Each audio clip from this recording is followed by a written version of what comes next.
আসসালামু আলাইকুম বন্ধুরা। আজকে যাবৎ 2 বছর বাদে যে সাইকেল নিয়ে ভবনে বাইরে আইছি। দেখেন আপনারা, জায়গাটি অনেক সুন্দর।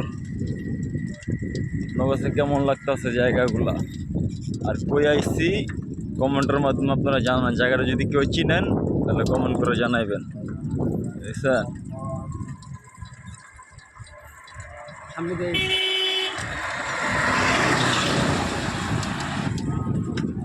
এই আমার পাশে ওই যে আছে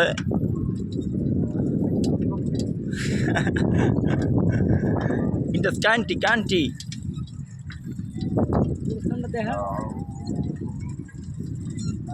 এই যে দেখছেন কত বড় গোরস্থান।